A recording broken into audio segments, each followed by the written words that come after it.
Hello friends, कैसे हैं आप लोग। उम्मीद करता हूं कि आप अच्छे होंगे और आपके उज्जवल भविष्य की कामनाओं के साथ एक बार फिर मैं हाजिर हूं एक नए लेक्चर के साथ। आइए देखते हैं कि क्या पढ़ना है आज हम लोगों को। जैसा कि आपको पता है कि इससे पहले वाले लेक्चर्स में हम लोगों ने डिफरेंशिएशन सीख लिया। अब आज हम लोगों को सीखना है कि आखिर वो डिफरेंशिएशन सीखा ही क्यों हम लोगों ने, क्या मतलब होता है, फिजिकल सिग्निफिकेंस क्या है उस डिफरेंशिएशन का और कब यूज करेंगे हम उसको, है कि नहीं, फिजिक्स में। तो चलिए स्टार्ट करते हैं। अच्छा, उससे पहले कुछ बेसिक चीजें है जिनकी जानकारी आपको होनी चाहिए।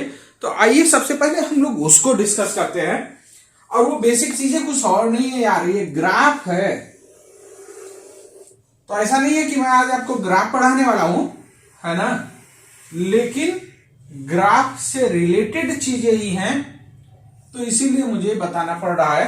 मान लीजिए ये 9th में आप लोगों ने पढ़ रखा होगा कि यार ये एक्स एक्सिस है और ये वाई एक्सिस है, और मान लीजिए यहीं पर ऐसे कोई ग्राफ है। ठीक, दो चीजें। पहली बात, फिजिक्स में आप इसे एक्स और वाई अगर याद करते हैं तो प्रॉब्लम होगी, क्योंकि हर चैप्टर में इसकी वैल्यू बदल जाएगी। तो हम इसको इंडिपेंडेंट वेरिएबल और इसको डिपेंडेंट वेरिएबल नाम देंगे, ठीक है। लेकिन जब ग्राफ डिस्कस करेंगे तब आज तो एक्स और वाई ही मान लेते हैं, ठीक। अब हमारे पास वाई जो है उसका ग्राफ दिया हुआ है वाई और एक्स एक्सिस पर। अब मान लीजिए हमको फाइंड करना है value of y at x equal to x1, है ना। इसका मतलब क्या होता है, अरे भाई यहां ये ओरिजिन है, इसका कोऑर्डिनेट तो 0 0 होता है ना। इस पर आप जब आगे बढ़ेंगे तो x की वैल्यू बदलती चली जाएगी 0 से इंफिनिटी तक।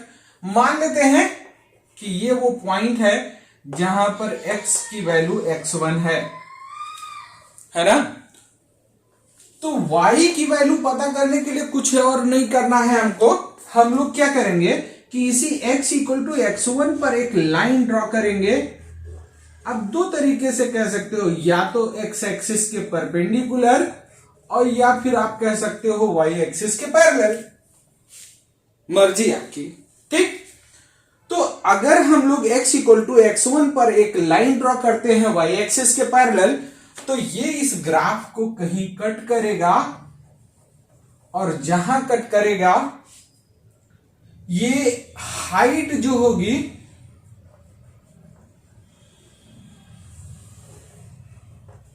यही होगा वैल्यू ऑफ वाई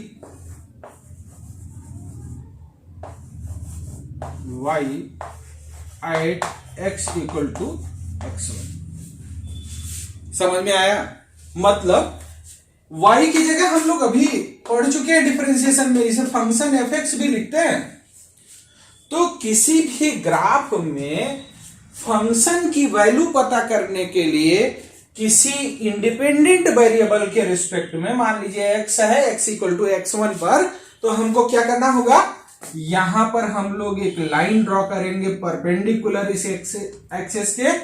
वो जहां कट करेगा उस इंटरसेक्शन पॉइंट की यहां से हाइट जो है वही क्या है, वैल्यू ऑफ द फंक्शन, ठीक। तो किसी ग्राफ में कम से कम ये बातें पता होनी बहुत जरूरी है। अगर पता थी तो बहुत अच्छी बात है, और नहीं पता थी तो देख लीजिए, क्योंकि इसका यूज करने वाले हैं हम लोग। यहां तक बातें क्लियर है? चलिए, अब अगर ये पता हो गया तो हम लोग आ जाते हैं। आपके पास स्ट्रेट लाइन अगर है, भाई ये भी 9th में पढ़ रखा है आपने, और हम लोग टारगेट कर रहे हैं पीएमटी आईआईटी को, तो मैं उम्मीद करता हूं कि ये पता होना चाहिए। चलिए, फिर भी अगर नहीं पता है इसको भी मैं एक्सप्लेन करता हूं और ग्राफ में तो कुछ डिटेल में ही डिस्कस करेंगे हम लोग। मान लीजिए ये है हमारा एक्स एक्सिस और वाई एक्सिस। वाई एक्सिस को एफ एक्स भी लिखते हैं क्योंकि ये एक्स पर डिपेंड करेगा, और यहीं पर एक कोई लाइन है ऐसे, ठीक है।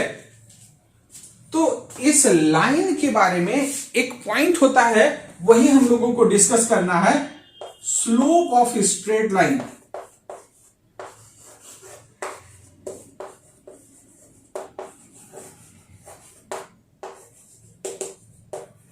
है ना भाई, हिंदी में क्या बोलते हैं पता है ना?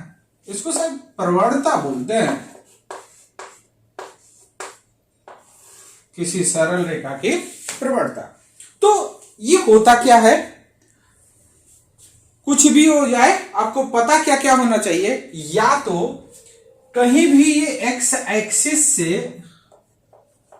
एक्स एक्सिस मतलब हॉरिजॉन्टल से कितना एंगल बना रहा है ना, इसका tan थीटा। ध्यान दीजिएगा, ये क्या होता है, इसको m से रिप्रेजेंट करते हैं, और ये क्या होता है tan थीटा, ठीक है। तो अगर कोई भी स्ट्रेट लाइन हॉरिजॉन्टल से थीटा एंगल बनाता है, इसका मतलब यह हुआ कि उसका स्लोप जो होगा वो tan थीटा होगा। ये पहला तरीका है पता करने का। दूसरा, अगर इसी लाइन पर कोई दो पॉइंट पता चल जाए और इन दोनों पॉइंट के कोऑर्डिनेट पता चल जाए, मान लीजिए ये कोऑर्डिनेट है x1 y1 और ये कोऑर्डिनेट है x2 y2, ठीक है। अब जरा पहले तो यही देख लेते हैं ये x1 y1 है क्या भाई। यहां से x1 का मतलब अभी हम लोगों ने ग्राफ में देखा, एक लाइन ड्रॉ करो, ये ओरिजिन से जितनी दूरी पर है वही क्या है, x इक्वल टू x1, ये दूरी यहां से। y1 क्या है, ये लाइन इस लाइन को, स्ट्रेट लाइन को कहां इंटरसेक्ट कर रहा है, उसकी हाइट, मतलब ये है y1।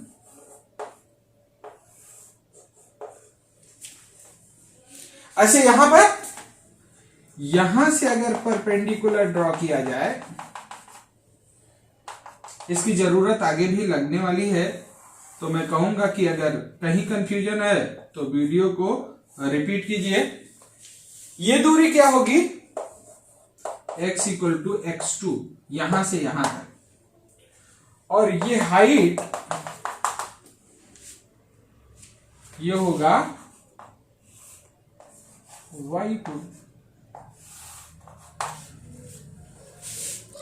इसका मतलब इस फिगर में अगर देखा जाए तो एक राइट एंगल ट्रायंगल हम लोगों को दिख गया, और ये ट्रिग्नोमेट्रिक रेशियो हम लोग राइट एंगल ट्रायंगल में ही लगाते हैं, तो यहां से tan थीटा भी तो निकाल सकते हैं हम लोग। जरा देखते हैं क्या होगा tan थीटा। भाई यहां से ये दूरी कितनी होनी है, अरे हमको पता है ओरिजिन से यहां तक x2 है, यहां तक x1 है, तो ये दूरी क्या हो गई,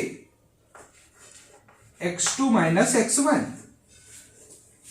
और ये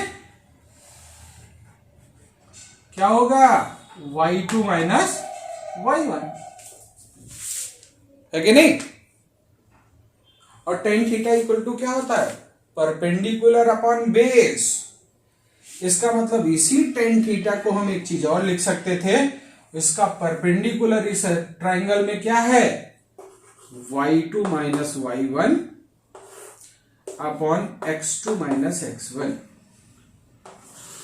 तो किसी स्ट्रेट लाइन का स्लोप क्या होता है, इसमें एटलीस्ट आपको आज कंफ्यूजन नहीं होना चाहिए, क्योंकि हम लोग इन सब बातों को अभी कंक्लूड करेंगे, एक साथ एक जगह देखना पड़ेगा, तो मैं नहीं चाहता कि बीच बीच में मुझे बताना पड़े, ठीक। तो किसी स्ट्रेट लाइन का स्लोप क्या होता है, या तो आपको एंगल पता हो, दे दिया गया हो, well and good, tan theta लिख देंगे, स्लोप हो गया। और या फिर कोई लाइन उस पर 2 पॉइंट पता चल जाए तो भी हमको जुगाड़ इस फिगर से देख के पता चल गया कि क्या करना है। अब ये फिगर बार बार नहीं बनाएंगे यार, क्या रट लेंगे कि सेकंड कोऑर्डिनेट से सेकंड को सब्ट्रैक्ट करो न्यूमरेटर में और डिनोमिनेटर में सेकंड कोऑर्डिनेट यानी फर्स्ट कोऑर्डिनेट को फर्स्ट से सब्ट्रैक्ट करो, ठीक है, आ जाएगा, कोई दिक्कत? तो दोनों में से कुछ भी पता हो तो ये काम किया जा सकता है। किसी भी स्ट्रेट लाइन का स्लोप क्या होता है, एटलीस्ट इसमें कोई कंफ्यूजन नहीं होना चाहिए। चलिए भाई, एक और पॉइंट सीखना है, फिर हम लोग जो पढ़ना है वहां पहुंचने की कोशिश कर रहा हूं मैं, ठीक है। एक टर्म होता है जिसको कहते हैं टेंजेंट।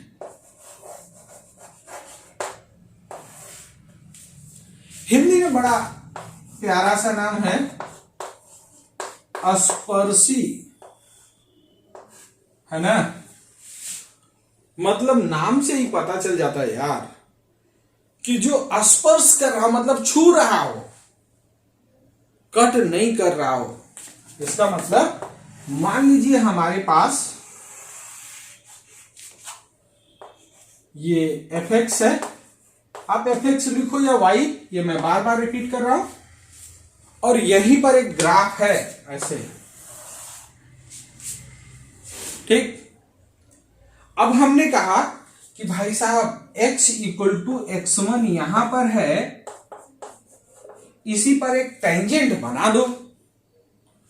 तो टेंजेंट बनाने का मतलब इस ग्राफ पर इसको ऐसे परपेंडिकुलर एक्सटेंड करोगे, ये इसको कहीं कट करेगा, तो एक ऐसा लाइन बना दो जो इस पॉइंट को बस टच करते हुए चला जाए, है कि नहीं। कहीं इंटरसेक्शन नहीं होना चाहिए, मतलब ऐसे, ये क्या हो गया, टेंजेंट, ठीक।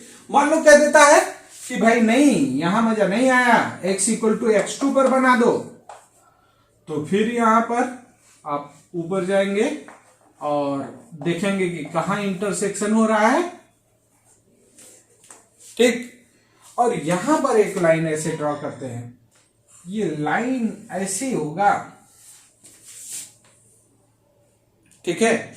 इन सबको हम क्या बोलेंगे, टेंजेंट। तो टेंजेंट क्या होता है, मुझे उम्मीद है कि यह भी क्लियर हो गया होगा। अब जरा ध्यान दीजिएगा, अगर यही लाइन ऐसे इंक्लाइन ना करके थोड़ा ऐसे बनाता मैं,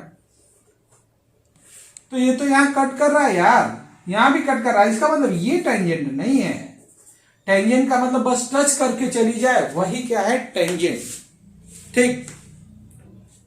तो आज अभी तक हम लोगों ने सीखा कि किसी ग्राफ में किसी इंडिपेंडेंट वेरिएबल पर डिपेंडेंट की वैल्यू क्या होगी, मतलब जहां वो लाइन कट करेगा ग्राफ को, वो हाइट क्या कहलाएगी, वैल्यू ऑफ डिपेंडेंट वेरिएबल।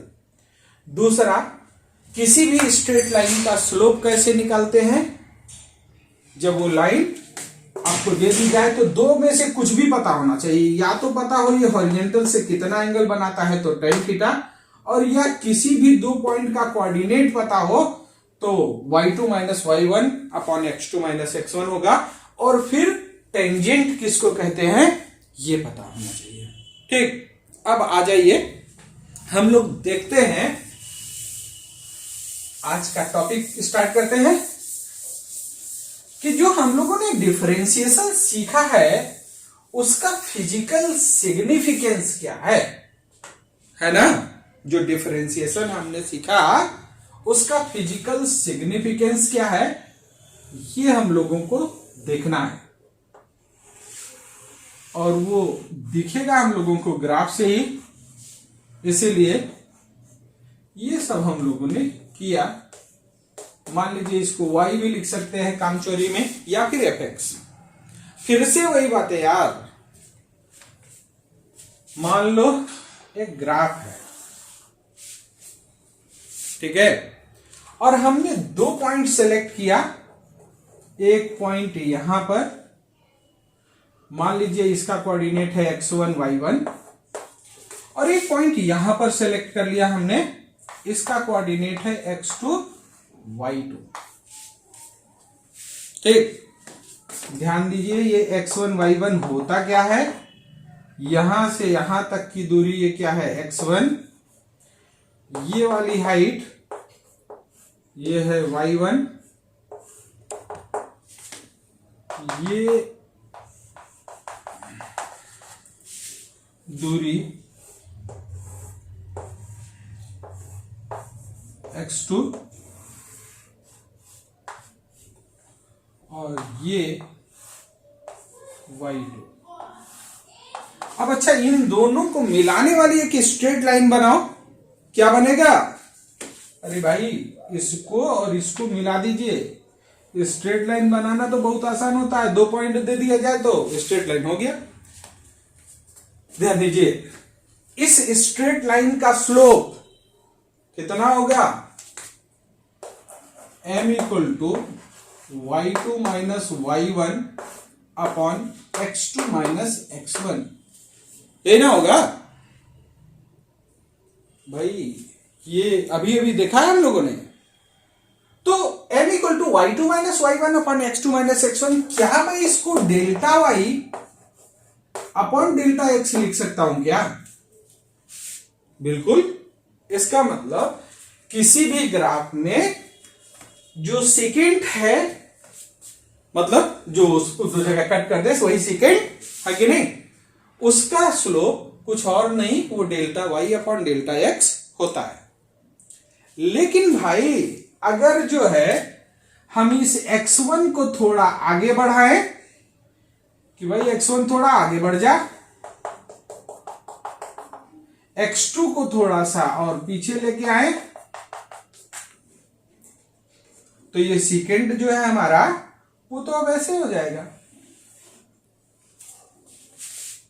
इस केस में हुआ क्या भाई, ये दूरी यही तो, ये क्या, ये दूरी क्या था? ये दूरी था x2 माइनस x1, ये था ना। अब इन दोनों को पास लेके आए हैं जब हम लोग, तो ये x2 माइनस x1 के बीच की दूरी कम हो गई।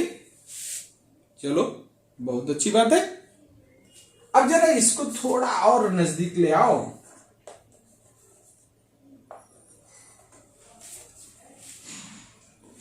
अब ये सेकेंड,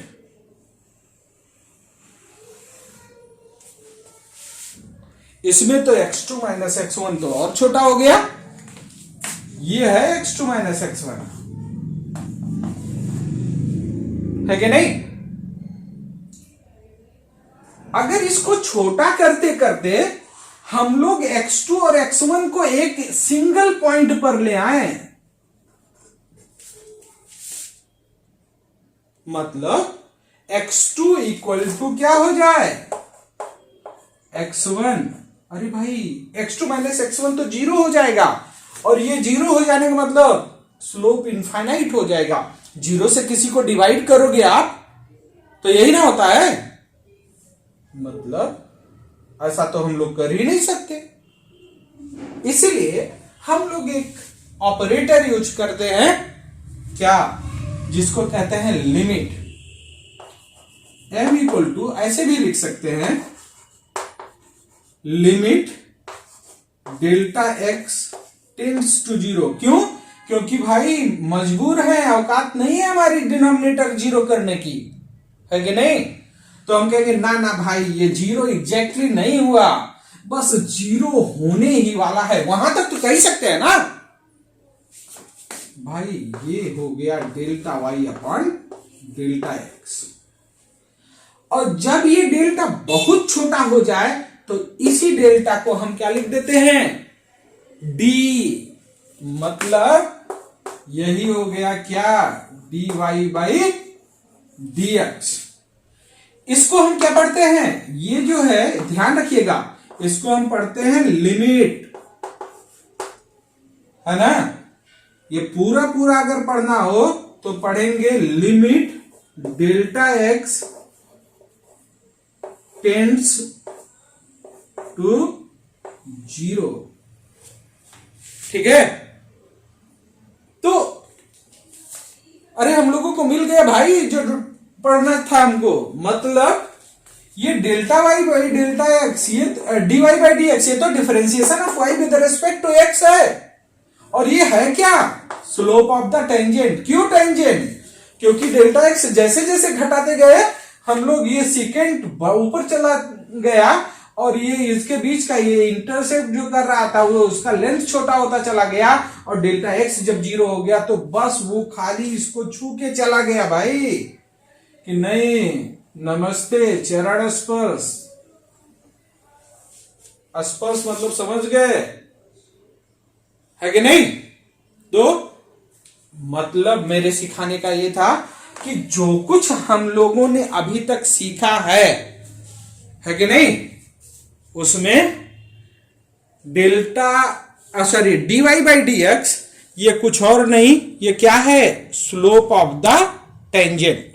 क्या है? स्लोप ऑफ द टेंजेंट है किसी भी फंक्शन पर। समझ में आया? तो अब इसको लिखने के बाद हम लिखेंगे सुंदर सुंदर स्वर्णिम अक्षरों में क्या कि it means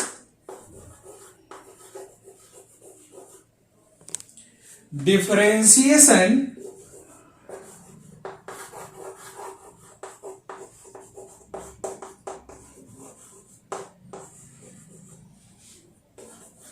gives the value of slope of the tangent.